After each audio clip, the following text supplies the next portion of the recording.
New இயர்க்கா? ஆஹா, அப்பாவுக்கு நிறைய வேலை இருந்துச்சு லைனாக தொடர்ந்து. இப்போ பொங்கல் வரைக்குமே வேலையாகவே இருக்கு, அதனால டைமே கிடைக்கல அப்படின்ட்டாரு. பீச்சில் சரியான போடும், பீச்சிலலாம் செம போடும்.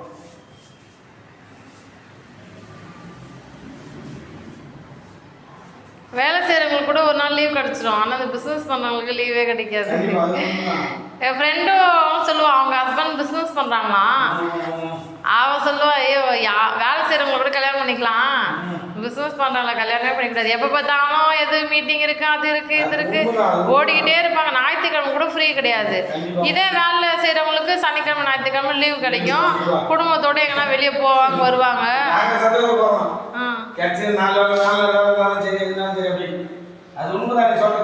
அவள் ரொம்ப ஃபீல் பண்ணி சொன்னா, அவளும் எங்கேயும் இட்டுட்டு போகலையா, அவங்க வீட்டுக்கார சொன்னாங்களாம், ஒன்றும் இல்லை நான் எங்கேயோ சொல்ல ஒரு கோயிலுக்கு போகலான்னு சொன்னதுக்கு, எனக்கு வேலை இல்லையா, எனக்கு எவ்வளோ வேலை தரமா இருக்குது, நீ போ. நான் அவள் என்ன சொல்கிறேன்னா, ஒரு நல்ல நாள்லாம் குடும்பத்தோடு எல்லோரும் கூட போகிறது எப்படி இருக்குது, ஒரு கோயிலுக்கே போனாலே எல்லோரும் குடும்பமாக வராங்களாம். இவன் சொல்ல நான் மட்டும் தனியாக போனால் எப்படி இருக்கும், நமக்கு ஒரு மாதிரி இருக்குது, அதுக்கு போகாமே இருக்கலாமே அப்படின்னு சொல்லிட்டு சொல்லுவாள். நானே கிளம்பணும், எல்லாம் கூட வந்தால் ஃப்ரெண்டு வந்தால் அப்படியே கிளம்பி போவோம். தனியாக போனால் வெறுப்பாக பேசுறது ஆள் இருக்குது. இதுக்கு போகலாம், பிஜேபிக்கு போட்டு கிளம்பணும் வண்டியில் டூவீலரில். அங்கே போனால் செம கூட்டம், டிராஃபிக். பீச்சிலேருந்து பிடிச்சோம் அடையார் போய் தான் போவான், செம கூட்டம், ஃபுல்லாக டிராஃபிக், வண்டி போக முடியல. அப்போ பிஜேபி எவ்வளோ கூட்டம் இருக்குப்பாரு. பிஜேபி போகலாம் இப்போலாம் வண்டி தான் ரூட்டு சரி தெரியுன்னு சொல்லிட்டு பஸ் தான் பீச்சுக்கு காட்டு விட்டான், ரூட்டு வரேன். இப்படி போகணும், பீச் மேலே போய் ஸ்ட்ரெயிட்டாக இறங்கி அங்கே பஸ் ஸ்டாண்டுக்குள்ள போய் ரைட் எடுக்கணும், லெஃப்ட் எடுக்கணும், பிஜேபி போகிறதுக்கு. பஸ் ஸ்டாண்ட் பீச்சு காட்டு விட்டாங்க, போகிறோம் இப்படி போனாக்கா பீச் மேலே வரும் பீச்சுன்னு. அங்கே போனால் ஏகப்பட்ட கூட்டம், எதுவுமே இல்லை, முருகன் கோயில். அதை பார்த்துட்டு வேறு பார்த்துட்டு சரி அப்போ உடனே கிளம்பி தூக்கிட்டு பீச்சுக்கு வந்து பார்த்துட்டு அதுக்கப்புறம் ஒரு 6 மணி 5 மணி கிளம்பணும். வெளியே போகலாம் வேறு பாருங்க, நல்லா இருக்குது. அப்படி இல்லைன்னா கோயில் சோலைகள் ஹைட்டாக போய் பார்த்துட்டு மேலே மனமாக அப்படி வந்து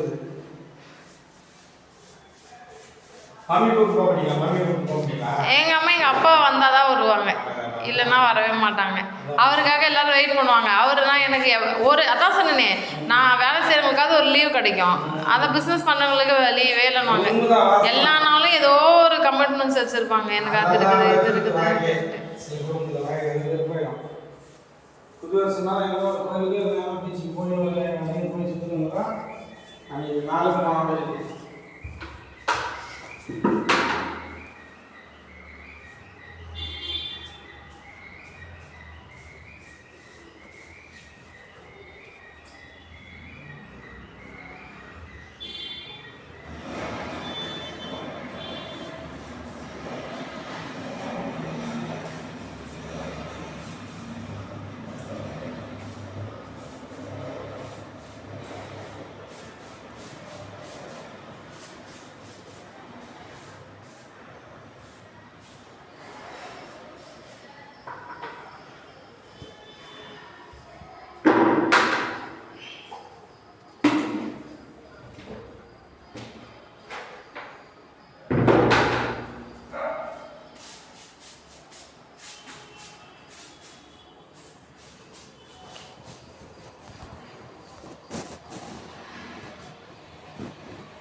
பேரும் கடை தான் வச்சுக்கிறேன்.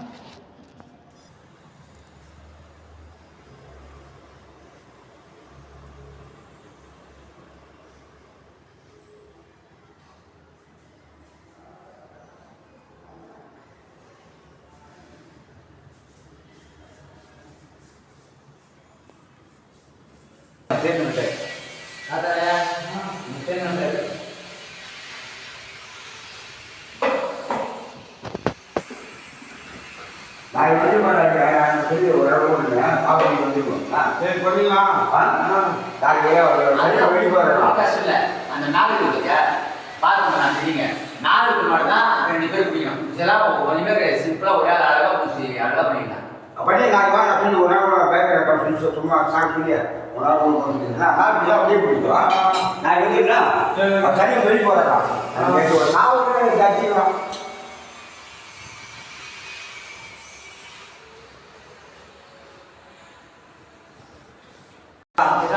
நான் வீடு நான் பார்த்தேன். நான் கொடுக்கும்போது தான் சொன்னேன் நான்.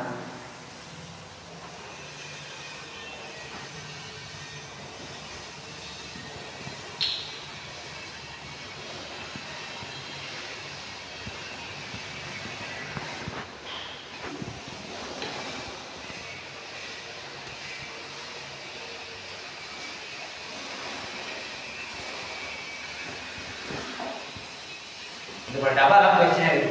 நீங்க எல்லாம் ஊர்ல எடுத்து போட்டுருக்கீங்க. ஊர்ல எதுவுமே போடல. அங்க பெயிண்ட் அடிச்ச டப்பா இருக்கு. அங்க பில்டிங்க்கு பெயிண்ட் அடிச்சோம்ல, ஆமா அந்த டப்பா அங்கேயே கிடக்கு. இந்த டப்பாலாம் அது ரொம்ப வருஷம் ஆச்சுல, எங்க கிடக்குச்சுன்னு தெரியல, எங்க போச்சுன்னு தெரியல.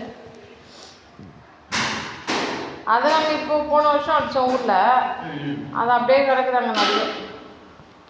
எதுக்குலாம் யூஸ் ஆகும்னு அதை கழுவி வச்சுருந்தோம். அது இன்னும் அங்கே இருக்குது. அதை பத்திரப்படுத்தி வச்சா தானே இருக்கும். மொட்டை மேலே போட்டு என்ன வச்சுக்கணும். ஆமாம்.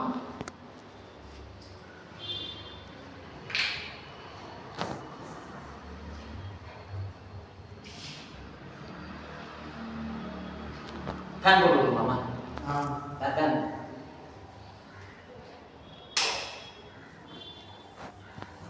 ஓகேதா? நாளைக்கு சம்பளம் கூடு இல்லை. நான் போனேன் போறேன்னா உட்காந்து சம்பளம் தான். ஆமாம் சம்பளம் தான். தான் உட்காந்து நான் காலையில் கூப்பிட்டு பண்ணி நேரம் மச்ச கடி நேரம் நீக்கி ஏன்னா செலவு எங்கேயோ பார்த்து நடக்குது. வெறுப்பாய் போட்டு கம்முன்னு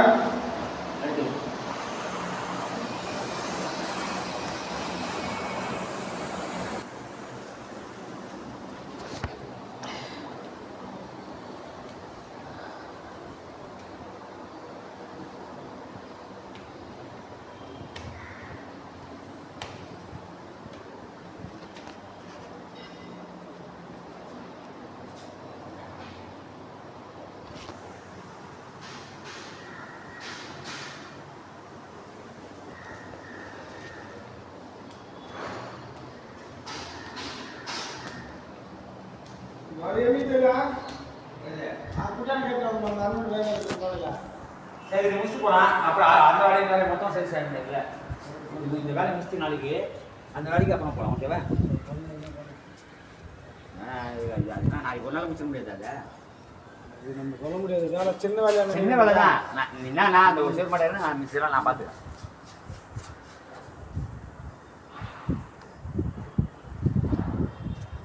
அது நாளைக்கு முடிச்சுட்டு நான் போய் அவர்கிட்ட கேட்குறேன். கேளு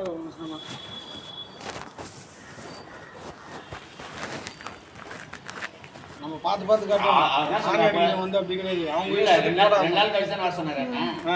அதான் 2 நாள் கழிச்சு அதான் நாளைக்கு இங்கே முடிச்சோம்னா முடிச்சுட்டு நான் சரி நான் போய் பேட் வந்துடுறேன். பேசோன்னா செஞ்சுக்கலாம். தான் மெட்டீரியல் வாங்கி வச்சு வந்துடுறேன்.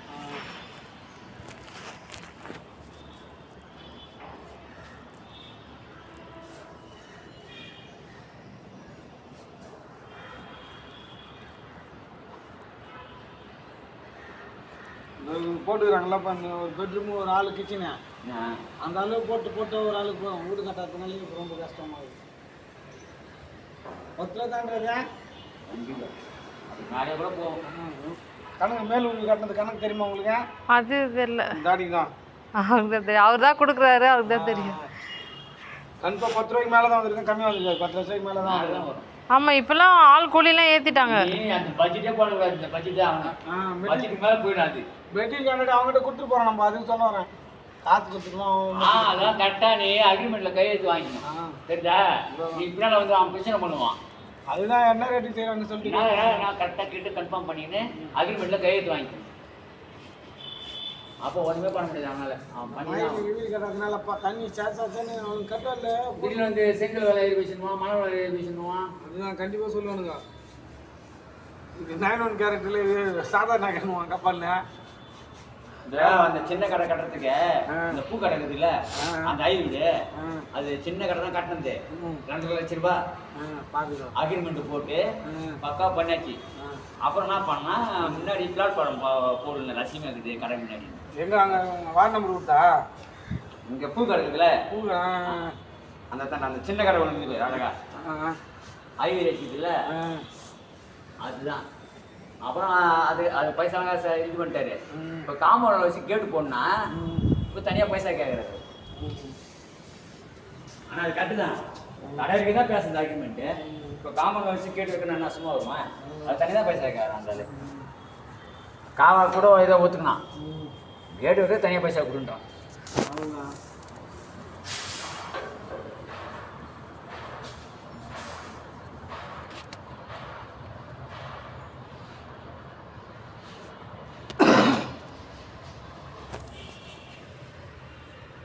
ஒரு கடை வச்சுட்டு அந்த சைடு இவங்க போக முடியாது வீட்டுக்காரங்க. அவன் கடை 6 கஸ்டமர் வருவான், இவங்க அப்படி போய் வந்துக்க முடியுமா?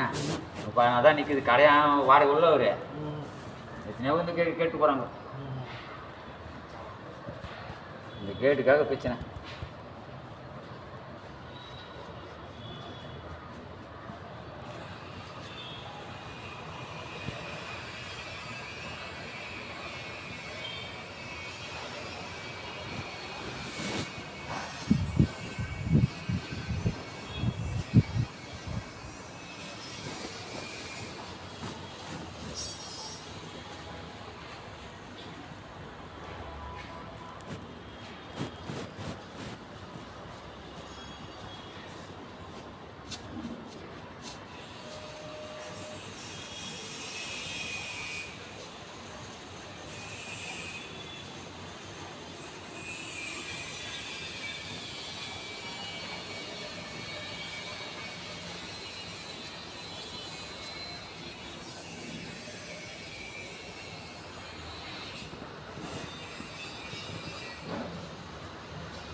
பார்லர் நீங்கள் வச்சுருந்தீங்களா யாருன்னா வச்சுருந்தாங்களா? பார்லர் வச்சுருந்தேன், இப்போ ஊரில் வச்சு போய் வச்சுருக்கோம்.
போன வருஷம் வேலை கம்மி தான். பொங்கலுக்கு நேற்றுக்கெல்லாம் பரபரப்பாக இருப்பாங்க எல்லா வீட்டுக்காரங்க. போன வருஷமும் டவுனாக தான் போய் இந்த வருஷம் வேலை டவுன் தான். போன வருஷம் ஓரளவுக்கு பரவாயில்ல. சந்தனம் அப்படியே ஓடி அதே சொல்கிறேன் வேலையே கிடையாது. போன வருஷம் அப்படி ஓடி இருந்தது பார்க்கணும் ஒரு ஊருக்கு அப்படி இப்படி ஓடி இருந்தது தரமாட்டேங்கலாம்.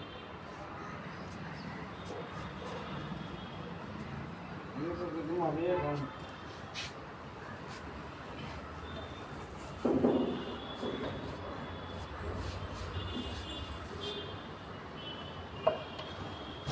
இந்த பொங்கலாம் மத சைடில் இருக்கிற ஊருக்கு தானே களை கட்டான் செம்மண்ணில் பாட்டில் போட்டு பக்காவாக வச்சுருப்பாங்க வீட்டுக்கு.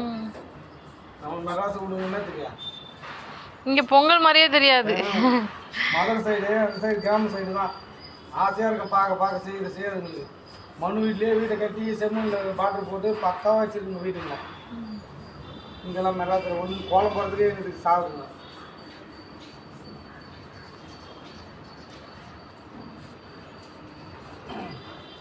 மாடு வாங்கும் போதெல்லாம் பொங்கலுக்கு வீட்டில் இருந்து எல்லாம் மேய்ச்சுக்கணும். அவங்க சேர்ந்து சாப்பிட்றது ஒரு சந்தோஷமா.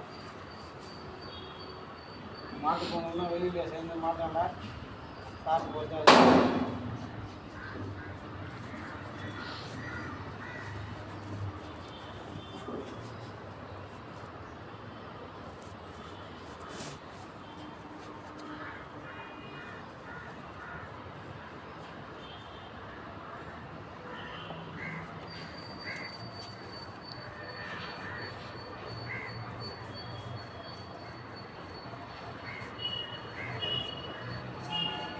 தச்சு கடைக்கு போகிறாராப்பா. கஸ்டமர் அப்படி வீட்டானுங்க கேட்டாங்கன்னா தச்சு கொடுத்து வரா சோப்பாங்களா. நிறைய பேர் ஃபோன் பண்ணுறாங்க. ரெகுலராக தெரிஞ்சவங்க இருப்பாங்கல்ல, அவங்கெல்லாம் கரெக்டாக ஃபோன் பண்ணிடுறாங்க. இப்போ அவங்க வீட்டாண்ட செய்ய முடியல நம்ம வீட்டாண்ட செஞ்சு கொடுத்துருவா. ஆமாம். சில பேர் நல்லா தாராளமாக கொஞ்சம் இடம் இருக்கிறவங்க, எங்கள் வீட்லேயும் நிறைய இடம் இருக்குது. சில பேர் தான் கிரவுண்டு கணக்காக கட்டுறாங்களே வீடு. அது மாதிரி கொஞ்சம் வாசலாம் நல்லா சோஃபாலாம் செய்யணும்னா கொஞ்சம் தாராளமாக இருக்கணும் இடம். அது மாதிரி இடம் இருக்கிறவங்க வேணும்னா இங்கேயே ரெடி பண்ணிக்கோங்க அப்படின்வாங்க. சில சின்ன சின்ன வீடு கட்டியிருக்கவங்களாம் அவங்களுக்கு வாட்டம் வராது வேலை செய்யறதுக்கு. அவங்களாம் நீங்கள் எடுத்துகிட்டு போய் செஞ்சு கொடுத்துருவாங்க அப்படின்வாங்க. ஏன்னா வேலை ஆளுங்க வராங்கனாலே 4 பேர் இந்த மாதிரி வராங்க. அவங்க அப்புறம் அந்த பெரிய பெரிய சோஃபா செட் இல்லை அதெல்லாம் வைக்கணுனாலே இடம் தேவைப்படும். அதனால அந்த இடத்துக்கு ஏற்ற மாதிரி பிளான் பண்ணிப்பாங்க எங்கே வேலை செய்யலாம் அப்படின்ட்டு. நம்ம வீட்டிலே நேற்று 2 பேர் உட்காந்து வேலை பார்க்குறாங்க. சூப்பராக இருக்குது. காசு பத்தல உட்காந்து செய்யுது.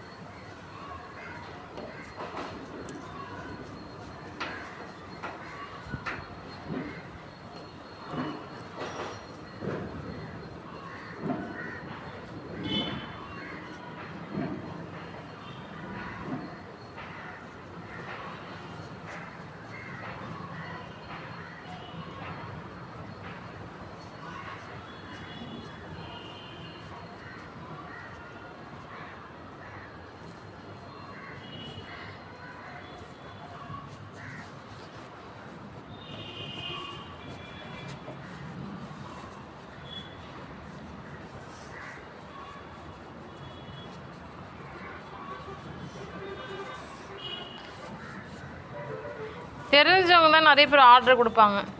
இந்த இவங்களை கூட சொன்னாங்க, அம்மா சொன்னாங்க, நீலாம் அப்போ குழந்தையா இருந்தா அவங்க கல்யாணத்தப்பலாம் அப்படின்னாங்க. ஆமாம், செம்ம தெரிஞ்சவங்கன்னா அவர் ஞாபகம் வச்சு அவர் ஆர்டர் கொடுப்பாங்கல்ல. அது மாதிரி அப்பா கூட நிறைய பேர் தெரிஞ்ச கஸ்டமர் தான். ரொம்ப வருஷமாக சின்ன வயசுலேருந்தே அதே வேலையில் இருக்காரு, தொழிலில் இருக்காரு. நிறைய பேர் தெரிஞ்சவங்க இருப்பாங்க. எல்லாம் ஃபோன் நம்பர் சேவ் பண்ணி வச்சுக்கிறாங்க. ஆமாம், அது மாதிரி அந்த பழக்கத்தில் அந்த நம்பர்லாம் சேவ் பண்ணி வச்சுருப்பாங்க. அவங்க கரெக்டாக ஃபோன் அடிச்சிருவாங்க எந்த வேலையாக இருந்தாலும். ஆமாம், நல்லா எல்லாமே இப்போ தான் அவர் கொஞ்சம் உடம்பு சரியில்லை சித்தப்பாக்கு. நல்ல எல்லா விதமான மாடலும் செய்வாங்க. நானே நிறைய எங்கள் சித்தப்பாட்ட சொல்லியிருப்பேன், செம்ம டேலண்ட் சித்தப்பா, எப்படி இதெல்லாம் செய்கிறீங்க அப்படின்ட்டு. இந்த மாடல் எனக்கு வேலை தெரியலன்னு நிற்க மாட்டார், நல்லா செய்வார். இன்றைக்கி தான் அவருக்கு உடம்பு இது மாதிரி ஆயிடுச்சு.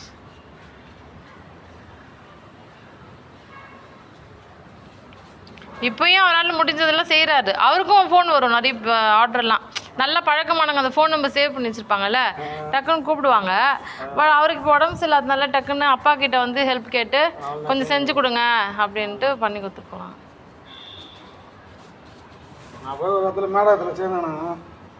கார்பெண்டர் எட்டு போய் நான் வேலைக்கு அங்கே ஃபுல்லாக ஒயிட்டு தான் எல்லாம் நடிகர் நாடகத்தில் ஃபுல்லாக நடிகர் இருக்குங்கண்ணா எவ்வளோனா அடிச்சுட்டு ஆனால் பில்லு கொடுத்தா காசு ரெடியாக கொடுத்து ரெடியாக இருக்கும் பில்லு அவங்களுக்கு அப்பப்போலாம் காசு கேட்கக்கூடாது அவங்ககிட்ட ஒரே மூட்டை வாங்கிக்கிறியா மொத்தத்தை வாங்கிட்டு பில்லு கொடுத்தா காசு கொடுத்துருவாங்க ஃபுல்லாக ஒயிட்டு உள்ள ஸ்விம்மிங் பூல் பார்த்தீங்கன்னா செம அவ்வளோ அகலம் ஸ்விம்மிங் பூல் ஃபுல்லாக பர்மா தேக்கு தான் உள்ள வீட்டு உள்ள எல்லாம் படிக்கட்டு கிடிக்கட்டு எல்லாமே இன்னும் ஒன்று செயின்ட் வர முடியல டிராஃபிக் ஆகிடுச்சு